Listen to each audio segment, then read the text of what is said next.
Hello, everybody. Welcome to episode 45 of Discourse in Magic. How are you guys doing? I can't hear you. I said, how are you guys doing? That's great. The internet is loud today. Yeah, they're really giving her. But I do have bad news. Oh, fuck. I know last week we had bad news, but there's bad news again. What is it? Well, I got a call from our friend Neely. DeGrasse Tyson? No, Patrick Harris. Oh, the other one. Yeah, and he said, that's an that email him? from Neil right now, yeah. And it says, sorry I can't make it this week, but I will for sure be there next week. So there you go, right from Neil Patrick Harris's mouth, or fingertips, that he will be on the next episode. So if you want to tune into Neil Patrick Harris, that'll happen on the next episode. Did we tell them about the Masterpiece Challenge yet?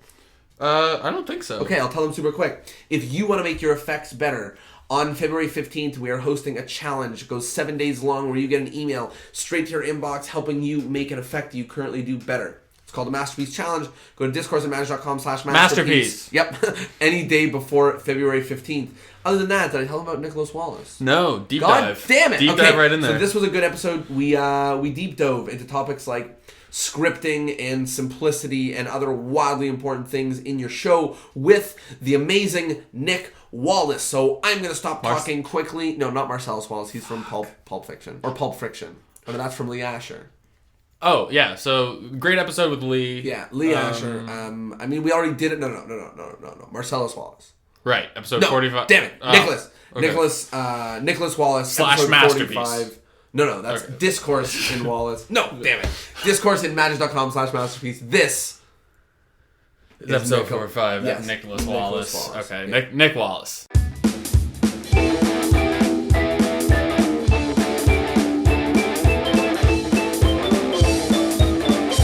Hello, everybody, and welcome to Discourse in Magic. My name is Jonah. My name is Tyler. And we are here today with our good friend, Nick Wallace. Nick is an amazing entertainer. He's produced a ton of awesome shows, and if you're a fan of the podcast, you've probably heard us talk about him. We've spoken about his seance show, and we've spoken about some other awesome stuff that he's been a part of. So without further ado, here he is, Nick Wallace. How you doing, Nick? I'm doing well. How are you guys doing? We are doing well. Yeah. We are happy to have you on. Exactly. It's a gross day in Toronto, but it's a good day inside. Yes. And that's where I am. Always a good day I'm indoors. Yeah. That's the life of the magician, right? Sitting by the fire. Exactly. Warming my hands by the Fire app. So because Tinder. That's what I meant. I'm warming my hands by the Fire app. So this month, the theme of the month is the effect. So we're talking a little bit of the details of crafting an effect, but before we get to that sort of thing, let's dive into your story. How did you get into magic? How did magic find you? Yeah, I'm sure my story is the same as a lot of everyone's stories. Magic was just one of those things I got hooked on when I was young. But among many things, I think I just really enjoyed things that seemed real but weren't, and telling stories. So, I was the kid doing magic shows in the basement and putting on shows on the front porch and making haunted houses in the basement and stop motion animation and all those things. But magic is one of the things that just kind of seemed to stick. Yeah. And I never really thought I would do it as a career. As a kid, the plan was always to become an animator. That's what I wanted to do. Mm-hmm. And then somewhere along the lines, I just ended up falling in love with film and then went to art school and film school. And during that time was actually starting to get paid to do magic and helping put myself through school. And as strange as it sounds, when I graduated, it seemed more likely that I could make a living doing magic than making movies, which... Strange as it sounds. I just finished a math degree and I'm in the same boat, right? Yeah. I mean, I still kind of did both when I finished school, but magic won. Mm-hmm. And I think that's an interesting approach. I mean, for me, I never thought I'd be doing magic, and now it's like really opening doors, cracking doors open in my life, so... I really value that. And I also think it's interesting the relationship between magic and creating things like for a camera, especially things like stop motion. Those things need to be mapped out. They need to be organized, each step. And I think that idea, like the detail that needs to go into stop motion. The structure behind creating a fantasy with stop motion, is that what you mean? Well, what I was going to say is that the detail that goes into stop motion really resonates with the type of magic that I see you doing, you know? It's very articulate. It's very, like, I really see the reflection. Do you still have any sort of film or stop motion or any of other sort of creative things like that in your wheelhouse? Not as much as I would like. It's more just for fun. I mean, I'm still in touch with all the guys that I went to school with, and they're still doing it. And now and then, I mean, I think it will come back together again in some form. I don't know what it is yet, but I still kind of feel like it's all related. Yeah, and for sure the stuff you said about a haunted house, because you worked on a seance show for quite a bit. I did, yes. That's all I kept thinking about whenever I'm doing that show, is I'm doing the exact same thing I did in my parents' basement, only now it's a little bit more production value, I guess. Yeah, but it's the same, and like a lot of magicians have that sort of thing where it's, you know, a lot of people have that thing. They say that like whatever you were doing when you were 13 and 15 is probably what you're going to be doing for your life. And it's like, so when you think about it and you go, wow, like it's just that, but bigger and badder. You know, it's just more of the stuff that I really enjoyed when I was young. You know, that stuff is back. Yeah, it seems ridiculous sometimes when you stop and look at it, but it's very true. Sometimes I look down at my cards and I laugh that it's a thing that people get at the dollar store, you know, like, magic is such a playful idea. It's such a kiddie idea, like, and not to I mean break it, not to add more to the stereotype that is already given to us, but like, you know, we have to do a lot to break it out of its playful sort of things, and it's just awesome that so many people, I mean, we've created a whole podcast of people who are interested in the topic of like creating these moments for people, right? So it's I always think that's really awesome.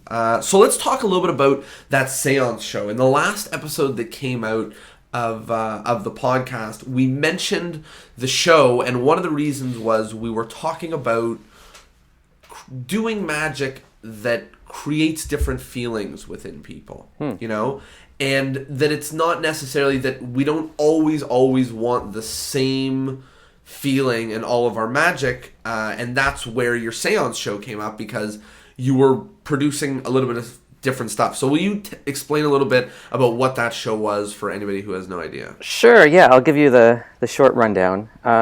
So I was working with a director named Luke Brown, and he was doing a show called Monstrous Invisible, which was a show about H.P. Lovecraft, or the life of H.P. Lovecraft. And he brought me on just to do some small, subtle sort of magic effects within the show. It was just like a magic consultant. And we were chatting, and I just mentioned to him that for a long time I've had the idea of doing a theatrical seance. One of those things I've always wanted to do. And I found out that he was super into Ghostbusters as a kid and loves the paranormal. And he said, let's do it. So we worked on it for several months. And I learned very early on that, I mean, if it had just been up to me, working with someone who doesn't have a magic background but appreciates magic was great, and I would highly recommend it, because it's like I mean, really, when I mentioned the question, I was interested in the seance experience, but already, like, I have to stop you because I'm so intrigued. Like, I've almost never heard of someone seeking out a director. Why did you seek out a director? Was it just the opportunity? Had you done it like that before?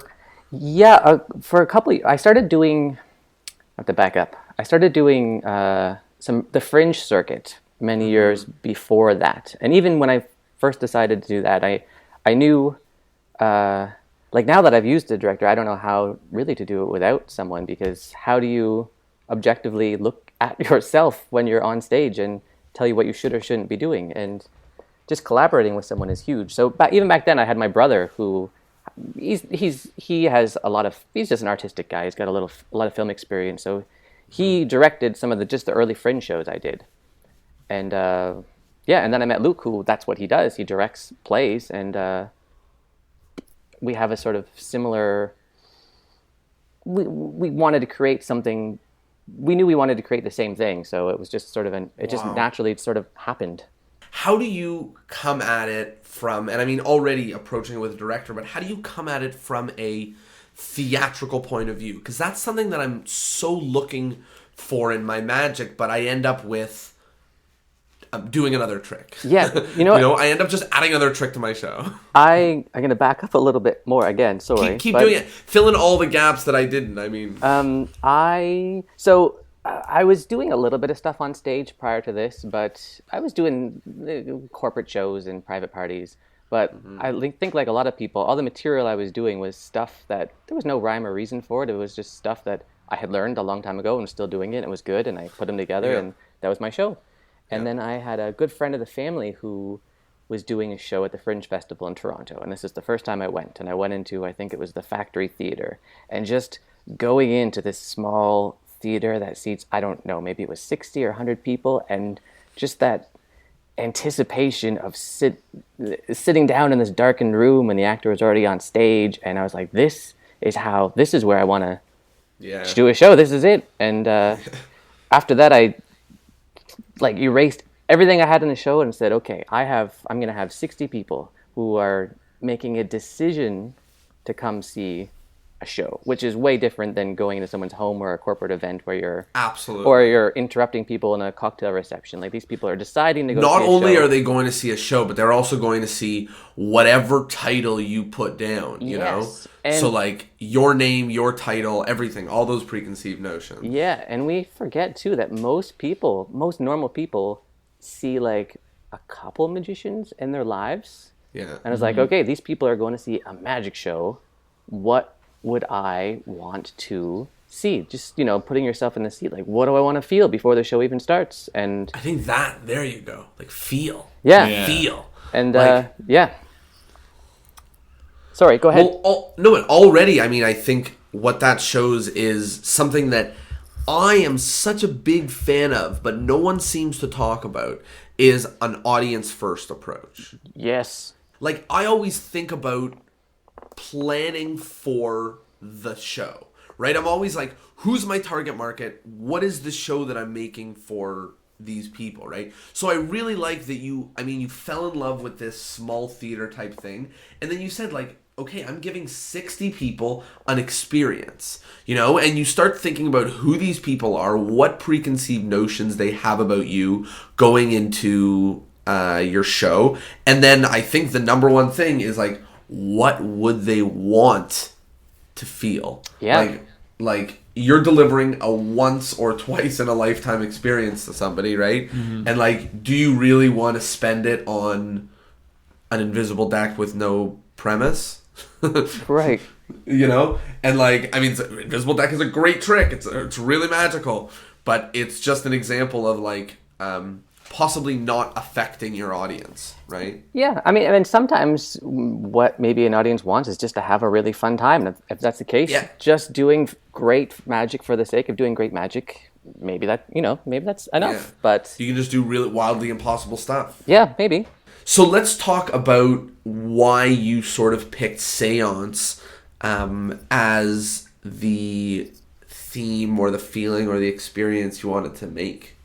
Sure. Yeah. So I did the Fringe show. I did it, and it went well. I did that for a couple of years, doing different shows, and then finally we talked about doing the seance show. And if it had been just up to me, if I was doing this on my own, because I'm looking back in notebooks I have like years ago. I have like drawn pictures of pretty much which is still the ending of the seance show. So these ideas have been in my head for a while. But if it had been just up to me, I think I would have done sort of a spooky themed magic show, climaxing with a seance. That's what I would have done. And once we started talking, we realized very early on that this shouldn't feel like a magic show at all. Anything that seems like a magic trick or a magic show was gone. We decided we just wanted to make a scary live show. And yes, it is a magic show, and I'm a magician. I would just be sort of the host, and even though there is magic tricks within the show, they're hidden and they're just framed differently. So in the first version of the show, like there was no real applause cues after moments. There was no release for the audience. Even the end of the show, there was no like ovation, which was intentional, but we realized that it wasn't necessarily a good idea. So that's actually why we brought it up, was the idea that it's one of the few shows where the feeling you're left with is not how did he do that, but what did I just experience? You know what I mean? Like, it's not left on like a, don't worry, it was all a trick note. It was sort of just like, this is an intense emotional roller coaster of a show. Yeah, and it took 3 runs. I mean, it's really scaring people is hard. It is hard. And it took 3 runs of the show to get the balance between letting people clap, sometimes throwing in more intentional humor, so people need that release, you know? Yeah. Sorry, where were we going with this?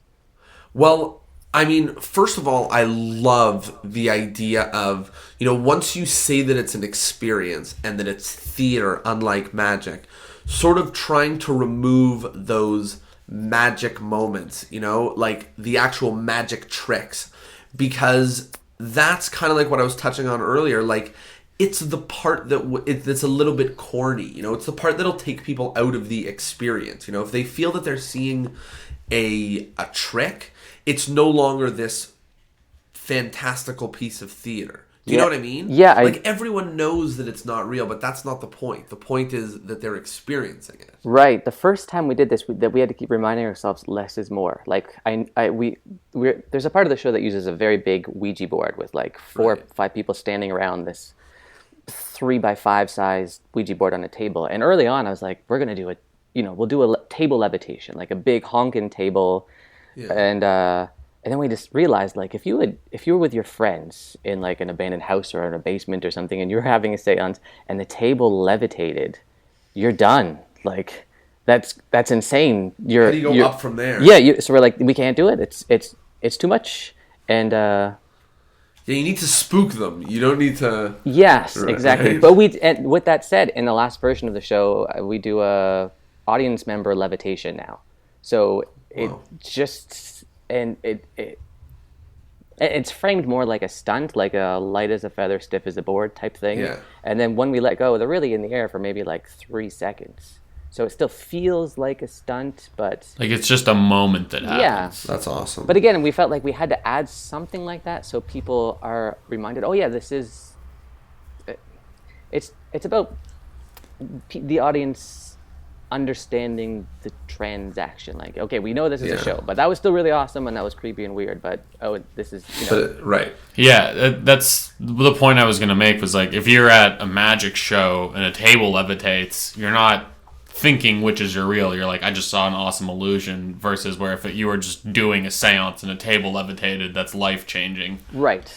So yes. like I like the contrast between that is sort of like, if you were to do a table levitation earlier in the show, it's going to be very powerful, and then they're going to realize, okay, this is just a show, and everything else will be less hard hitting. Right, and it still depends how you do it. I mean, if it was a magic show and a table's levitating or a person's levitating, you're going to get the hoop out and you're going to spend 2 minutes looking at them and shining lights around them, versus just that 2-second release. Just it just feels different.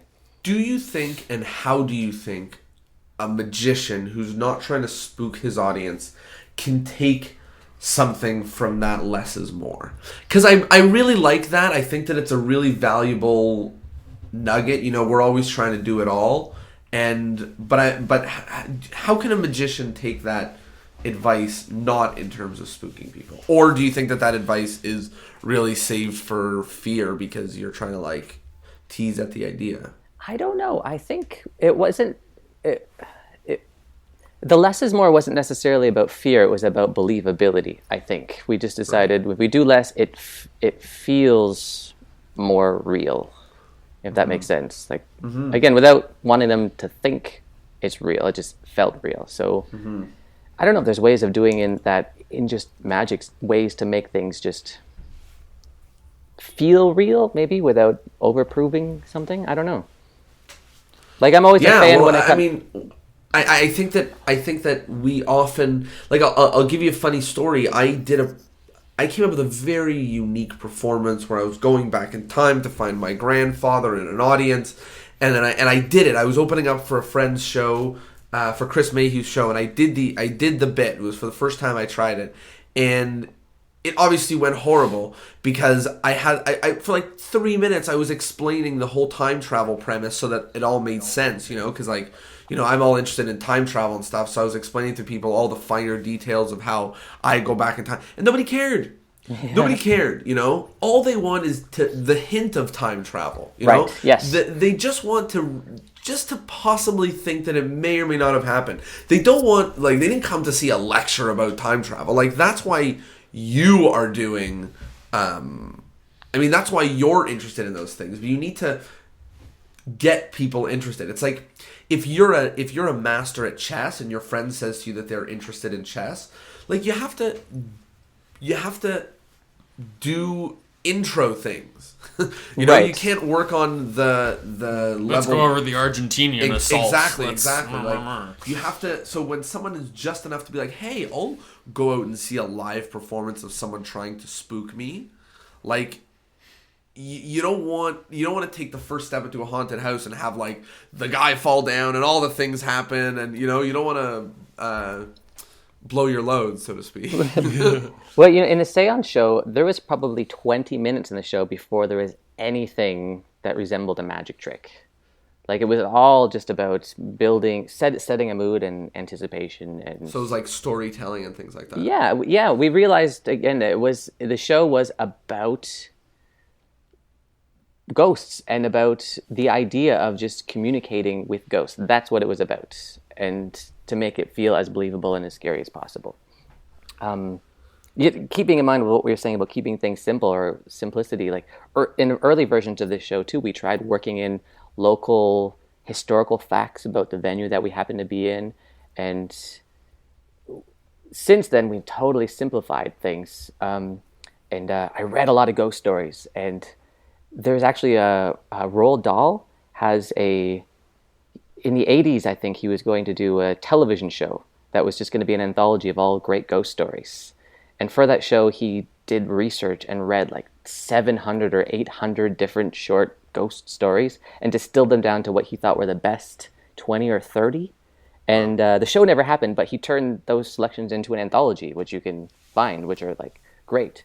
And I realized all the things that the best ghost stories have in common is they're so simple. It's like one just simple story idea. Yeah. Mm-hmm. And so that's what we ended up doing, just distilling the show to just one simple ghost story, and it brought everything into focus. Like in an early, we have this rocking chair, this haunted, I'm using air quotes when I say haunted, rocking chair that we did this bit with, and then we realized, like, why are we working on the lore of where we are? We've got a chair that's supposedly haunted, and everything clicked, and now it's mostly about just this chair, which is so much more simple, but right. Yeah. So I'm sure a lot of the people at home have been thinking about, because you keep mentioning we and you're mentioning the director, and so what was the process like of making this show? Did you come at it and say, here are the effects I have, here are the ideas I have, help make it into something? Or you said, I want to put on a seance, I can do magic, what would be cool? Like, what was it like? It was a little bit of both. We both came at this. There were certain effects that I knew I could do or wanted to do and wanted to put in, and it was a collaboration, and a lot of it came down to, again, just finding a moment in the show where, like, oh wait, we want people to feel this. What would be the coolest thing that would happen? And right. Referencing a lot of horror movies, watched a lot of ghost movies, and just, what there was, without, I don't want to give anything. You guys didn't see the show, did you? No. Did not. I don't want to give anything away, but there was a moment near the end where we were just sitting down like, okay, what would be the most craziest, coolest thing that could happen? And I just blurted out something, and we're like, yeah, that'd be awesome, but that's totally impossible. We can't do that. But then just thinking on it, I mean, we eventually made it happen. So it was just The answer is all of the above. Having effects that we wanted to do, also just being open to what should happen.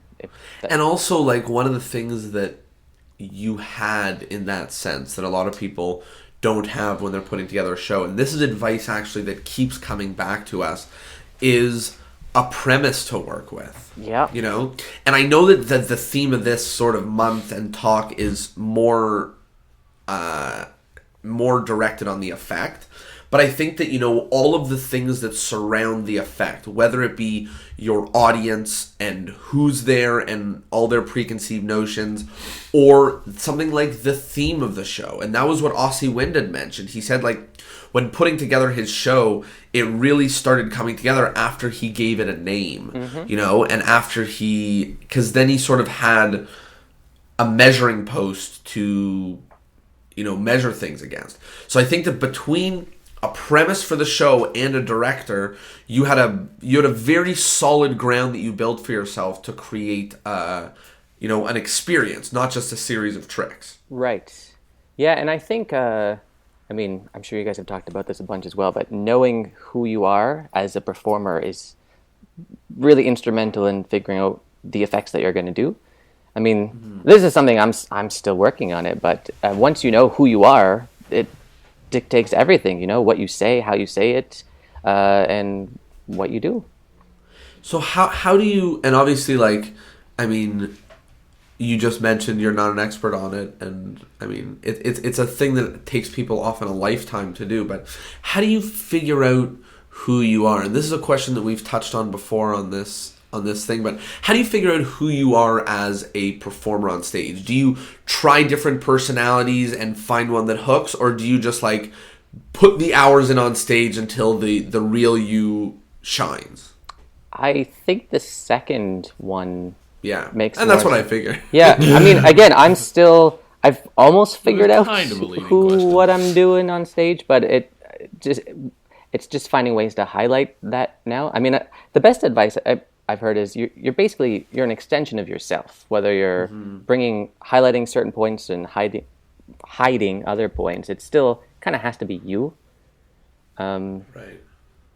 And like, you get to have a stage presence, but it has to be derivative of who you are in your normal life. Yeah, I mean, some people are great at just making up something that's totally made up and it works. Well, that's what I'm saying, right? That's the other side of the coin. The other side of the coin is like that you can go on stage and call yourself the amazing wackadoo or whatever, and put on a mask and wear big funny feet and have this thing, and, like, that's not who you are. And there's magicians who we've all heard of who are, like, you know, they're a real character on stage, and, like, not to say that they're not a fun character-y person off stage, but, like, they're a human person off stage, and on stage they aren't. So that's why I brought up the idea of, like, just trying a different bit or something along those lines, because I always think of those people, and I always say, like, are they, I mean, in some world they're an extension of themselves, but in another world, like, they must have taken a risk at some point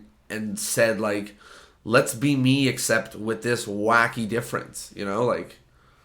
Yeah, there, I mean, the hard thing is there's no shortcut to figuring it out. I mean, it's something you can't read in a book or watch on a DVD. It's just, you have to figure it out on your own. Something I did do, as I had friends and family members, it sounds very, not shallow, but I had them, like, write a list. I'm like, whatever you think of me, characteristics, whatever you want that you associate with me, just make a list.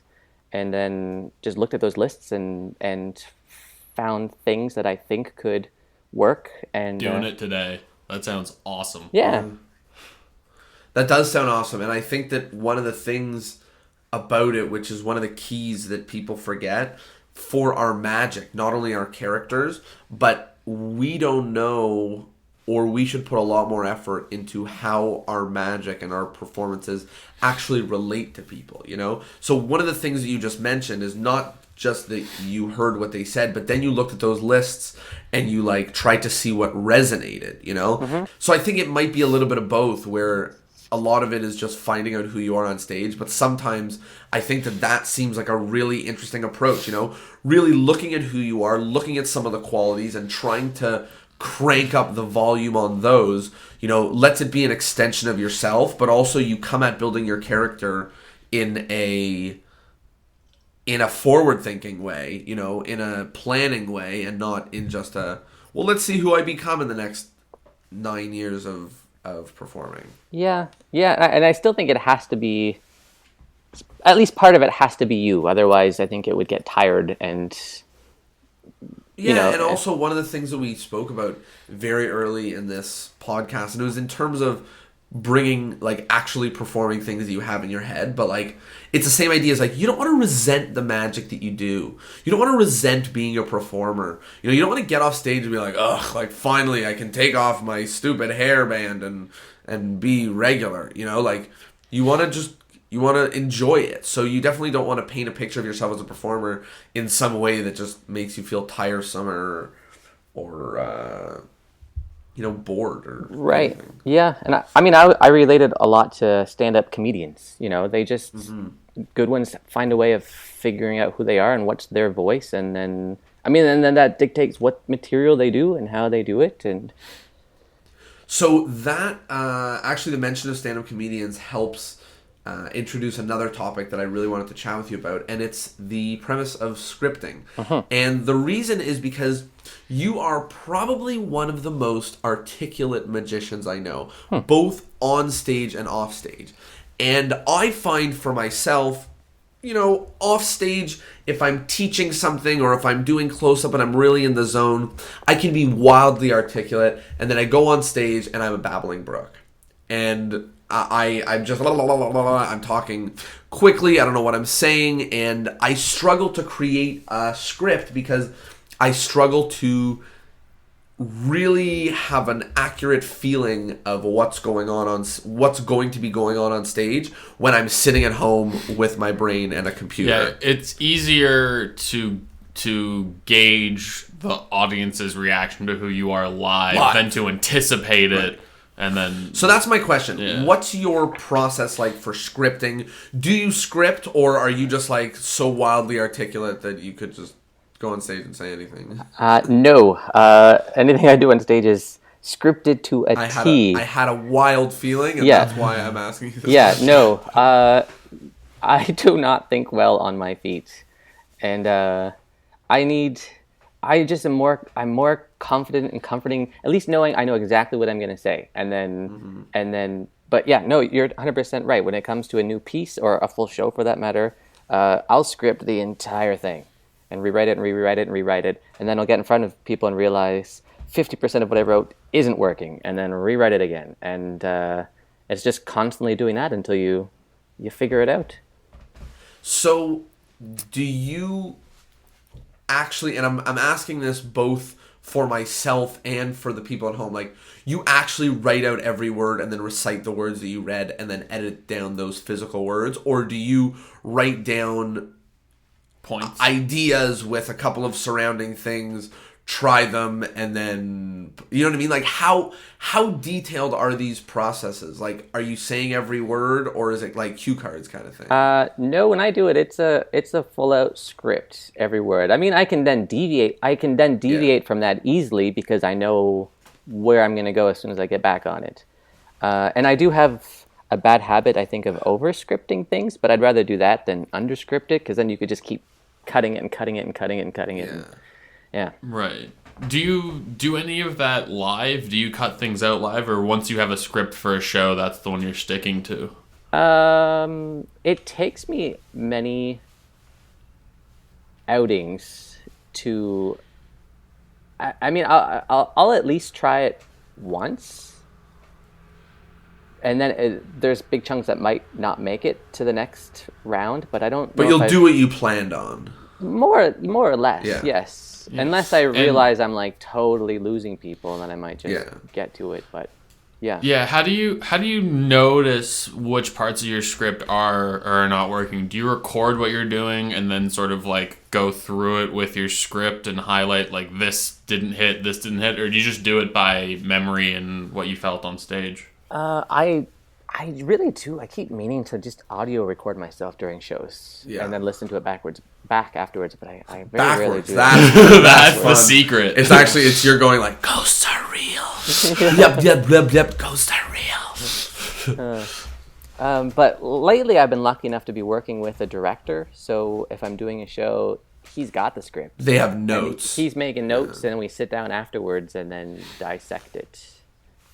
See, that's awesome. And that's something that, like, you know, one of the things that it seems that working with a director makes you do is actually materialize everything fully and entirely in multiple iterations before the show. Yeah. You know, like, as a magician, sometimes you'll be like, and then I'll just do this bit. I'll just pull the cards out of my pocket and do this bit. And when you're working with a director, you need to have your script, you need to have your blocking, you need to have your pacing, because you need to do it, because you need to reflect on it, and you need to edit. You know what I mean? Like, There's 2 whole people working on this thing, and you can't just be like, I'll go up there and I'll do the bit that we talked about. No, you have to go up there and do it exactly what you claimed that you were going to do, so that you can then break it down and analyze it in an appropriate way. Yep. I don't think I could go back to doing it by myself, to be honest with you.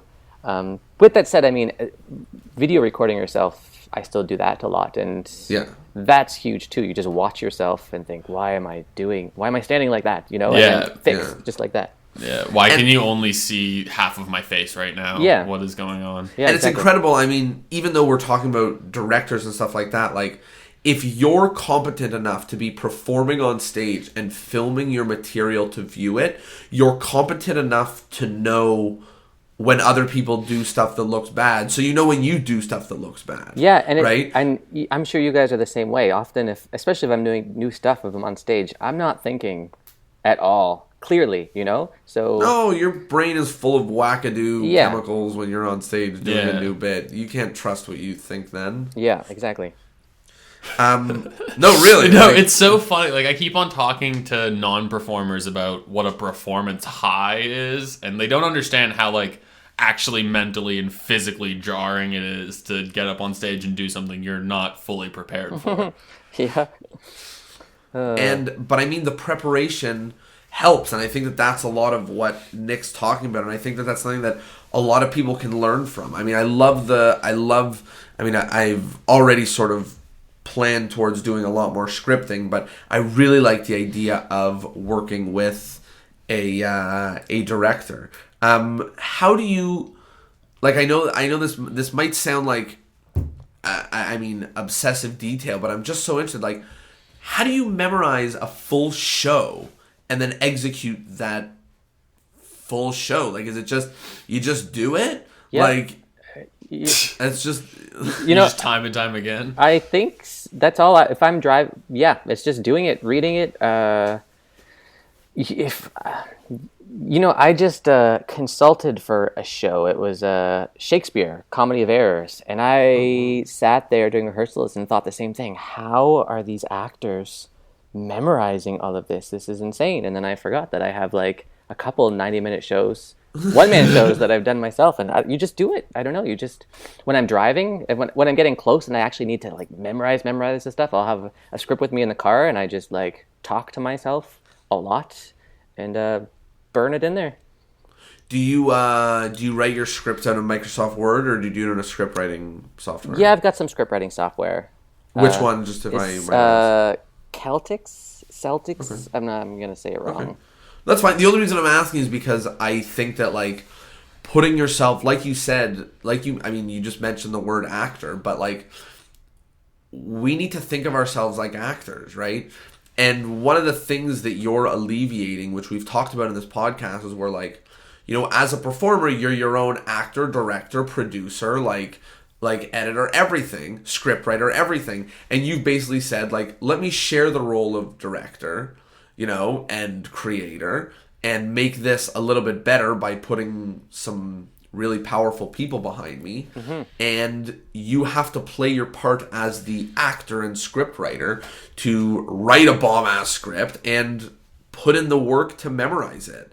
And, like, it sucks that you're going to memorize stuff that you're going to cut, but that's just that's how you know the it needs meat to be of cut, this, right? right? That's just how you produce a great quality piece. Nobody does a movie in one take and then uses the entire thing. Exactly. You know what I mean? Like, they cut out so much of it. Right. Yeah, one of the things that's still stuck with me from film school is a teacher saying, don't fall in love with your shots. You know, you can have one shot that's just beautiful, but if it's not contributing to the overall story, it's got to go. Yeah. Yeah, and that's true about magic as well. You know, like, I did a piece in my show for a full tour, and I realized that I did it because I liked it, but it didn't really give the response that I wanted. It didn't really do any of the things that I wanted, and I just went, you know what? Bummer. Yeah. Yeah. Like, this one just, it has to hit the editing, it has to live on the editing room floor. There it is. Like, Yeah, goodbye, sorry. I've got a piece I'm still working on now for a new show, and I've been working on it for like a year and a half now, and it was long story short, I severely cut it like a lot, just the script, what we're doing, everything, and then I had someone who came and saw it like the before and after, and like, wow, you're doing a lot more with that now, and I'm like, actually no, I'm doing a lot less. Maybe it's just it's clearer or something, so it seems like it's more and better, but it's, you know, half the time. Are you creating let me say it a better way. Are you putting together effects without considering the shows that they go into, or are you basically crafting backwards from shows in knowledge that that's where your effects are going? Yeah, if I'm gonna do a new piece, I kind of feel like I have to know what I'm doing with it. Yeah. So. And I ask that because, you know, a lot of the times, and I know for me, like, I'm sort of trying to build things one trick at a time, you know, like, maybe really like 3 at a time, but I'm trying to do it all at once without, I'm just trying to say, like, can I add a new piece? Can I add a new piece? But it might be the right approach to get steady on the theme and the premise of the show, so that instead of just creating effects willy-nilly for the stage, you're creating things that are way more precise. Yeah. I find it often helps to work backwards too. Just know, how are you ending? What do you want to end with? Right. And work on that, and then everything you do can steer you towards that, or at least be there for a reason. When you're putting together an effect, is it experience/premise first, or is it the effect first? Are you looking to use that magic thing that you know how to do, and your creativity is towards, like, finding how to make it like actually take place, or are you driving backwards from an emotion or an idea or an experience or something like that? Yeah, it's still both. I mean, I still find that there are like a classic effects or tricks that I want to do, and it's just trying to find a way to justify it or why I'm doing it. But I find it's a lot easier now to just find a space where I know I want people to feel a certain way, or it serves a purpose, and what, you know, blank canvas, what would I do in an ideal world to make that happen, and the effect kind of bubbles up from there, if that makes sense. I can give you an example if that helps. Sure. Like, I talk a lot in my shows, and I really wanted to do a piece that was to give the audience a break from listening to me talk. That was the whole point. So, and I don't want to do like a manipulation act or something, but I just wanted something that was silent to music. And I had been toying with the idea of doing like a Russian roulette style thing for a long time, but I have problems with that. Although it's dramatic, I have problems with that, you know, smash and stab premise. Yeah. And anyway, long story short. Don't we all? Yeah. I was thinking, and this is a while ago, and I think my character on stage is kind of like the wholesome boy next door with maybe something a little dark up his sleeve. That's kind of it in a nutshell. And you're the polite, mysterious neighbor boy.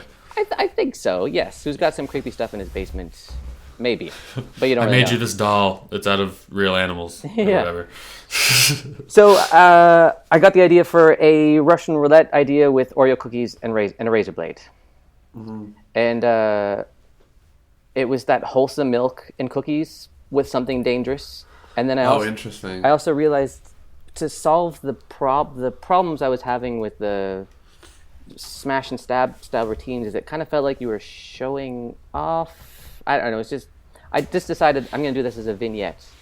So this is like what I would do on a Saturday night if I was home by myself. I would sit down with some milk and cookies and this razor blade and just do this ritual. And I got this nice soft piano nocturne piece and I just made this sort of vignette. And so that's how that came to be. Just necessity. Beautiful. For me, not wanting to talk.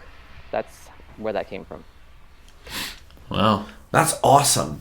And one of the things that I like is I was thinking near the end, right before you said that it was like a vignette of you at home doing a routine. What I was thinking to myself is I was like, that's all fine and dandy, but what's the point? Like, what does it have to do with it? And then as soon as you explained that, I was like, yes. Like, that's always the missing link in the magic, is the why are you doing this? What is this a peek into? Right. What are people getting to see or know by watching this? And sometimes you're saying like, I'm going to do this now for you for the first time. And sometimes it's like, here's a little look into what my world is, Sometimes it's take a look at this spooky thing. Sometimes it's like, I'm going to read your mind to show off my talent. But like, that's such a missing piece. Like, why is this thing going to happen? Yeah, and that's hard. That's the hardest, but it's important. For sure. Yeah, I love that idea of you wanting to give the audience a break from you talking and having a silent piece to music and all that, and then using a relaxed time that's just for you, right? Yeah, it's sort of exactly. just like it's like you're taking a break and they're watching what you would do if you were just wanting to unwind for a second and take a break from reality, and they're still engaged and still connecting with you, which is super cool. Yeah, exactly. Wow, I think that's awesome, and I think, I'm just moved by the whole thing because I think that your approach to this seems like the approach of somebody who deals with things like theater and storyboarding and scripting and directors. There's so many comparisons to film and what you've described. Yeah. And it's so obvious that your film school training is, And it's through obvious. magic. It's obvious. It really shines a light on your performance. I mean, one of the things that happens with this podcast when we interview friends is like we ask them questions that we never have, and like obviously things, we get more informed about things, and it really sheds quite a light on how articulate and well designed the things that I've seen you do are. And it's because you come at this from an approach of, there needs to be a director, there needs to be a script that gets edited. Premises need to have reasons why they're being in the show, reasons why people should care. You're worrying about things like, am I talking too much? Can I put in a piece that counterbalances that puts in like, piano or whatever the case may be? Like, you're adding all of the elements of theater to a magic show. And I think that that's so important for people to take away from this, and it's not you're not relinquishing your control, or you're not admitting that other people are it's not a bad thing that other people are better than you at things by hiring a director or hiring someone to help you with your script or your sound or your lighting or your speaking or it's a positive thing. We're trying to make our shows the best experience possible. And it doesn't even mean that you need to hire someone better than you at it. You just need to hire someone other than you. Yeah. Like, you could probably do the same job for them just as good as they're doing it for you. You just can't be the only eyes and ears giving input for your show. Right. Yeah. And magic is such a solitary thing. It seems hard and counterintuitive to bring people into that world, but I think it's really important. And One of the last things that I want to talk about before we start wrapping up is the importance of working with someone on your show who is not a magician. We've touched on this topic when we were talking to Chris Funk, and I think that usually what happens is the feedback we get from our show is magicians give us feedback from the show and audience members give us feedback during the show, you know, and we end up, that ends up being the cycle. You know, we build stuff with the advice of magicians and reflect based on the advice of, based on, you know, the reaction of the audience. And I think using mind my use of the word, but I think it's mostly appropriate, a human to helping in the craft process might be valuable. So I just want to ask you, do you think that it's wildly important? Do you think it's a little bit important? Why? What does it add? What does it take away? I think it's important for me. I mean, as a magician, we can get pretty jaded, and it's hard to... it's just a fresh perspective, you know?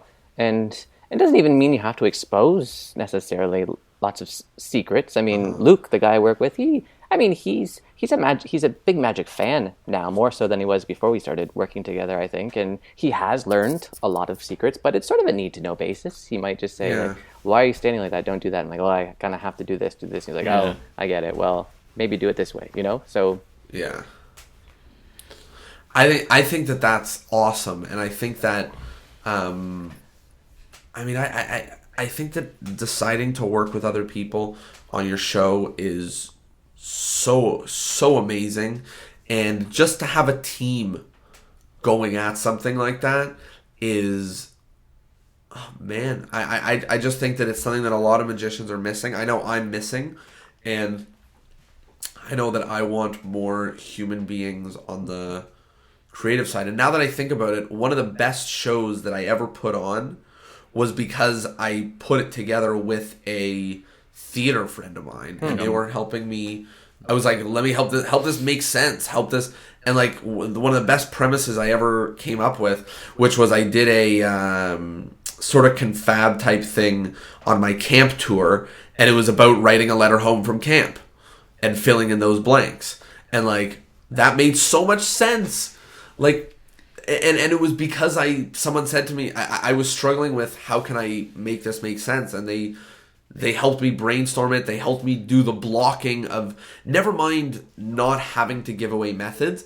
They literally helped me do the blocking for the method. I explained to them the method of what I was struggling with, and they're a trained theater person, and they're like, yeah, how about you try it like this, try it like this, try it like this, try acting like this happens. And like, we figured it out. Yeah. So, yeah. It's just having someone else in the room to just say that, just try it like that, or do this, something you would never tell yourself. It makes the world of difference. And just working with magicians clouds you, you know? Yeah, it can. I mean, there's an amazing magic community, and, you know, I always learn tons from hanging around these great guys and girls.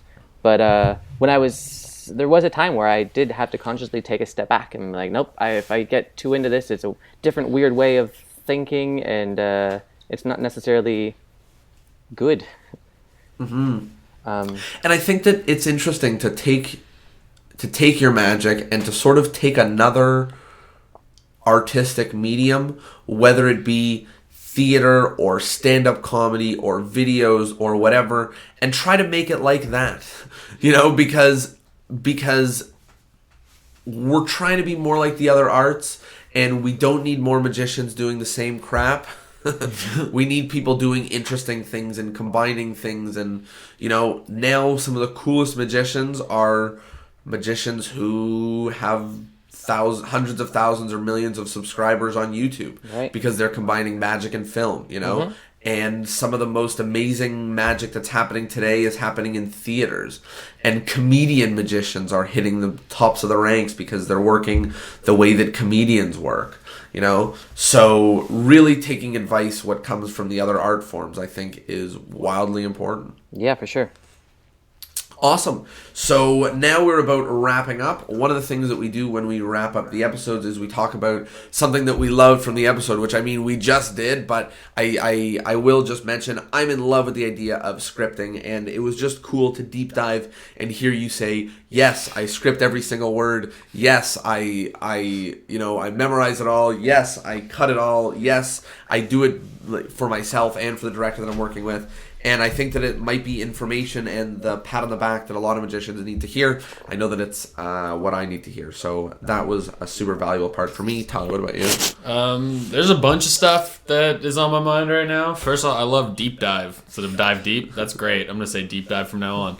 But anyway, First off, I thought it was super interesting that your seance show was inspired by H.P. Lovecraft, because I was using your seance show in the last conversation to validate another magician's desire to do a show inspired by H.P. Lovecraft, which is super cool.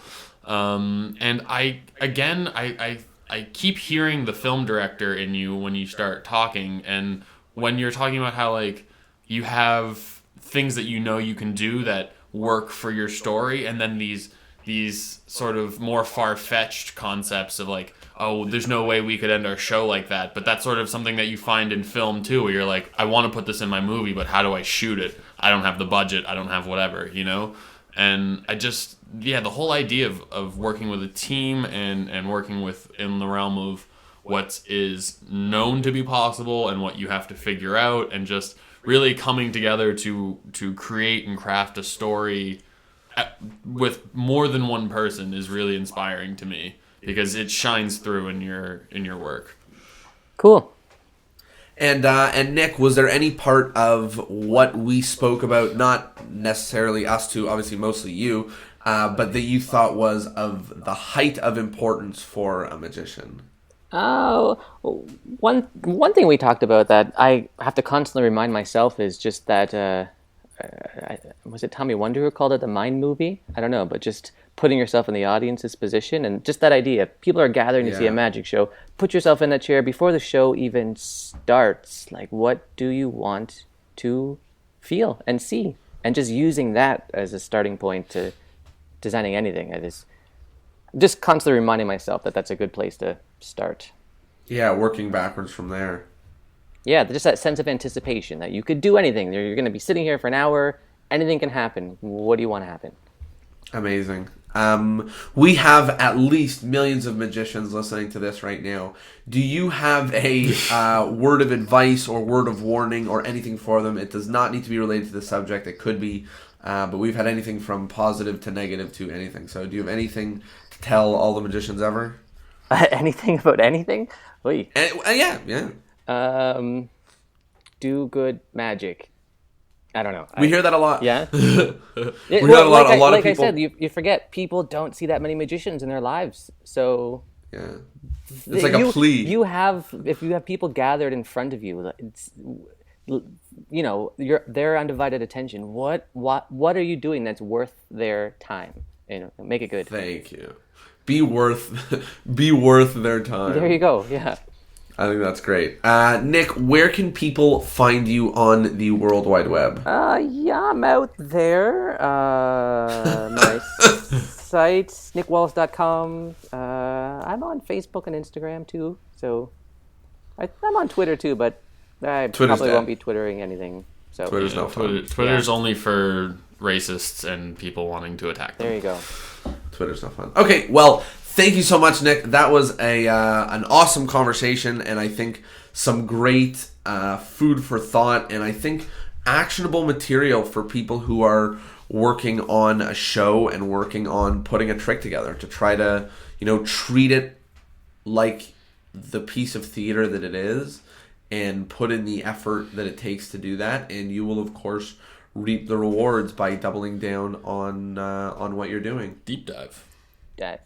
Cool. Well, thanks, guys. And once again, big thank you to you, Nick, for all of the awesome advice. Yeah, it was great having you. Yeah, awesome to have you, and we will see you soon. Great. Well, thanks, guys. And I'm a fan of what you do, so keep doing it.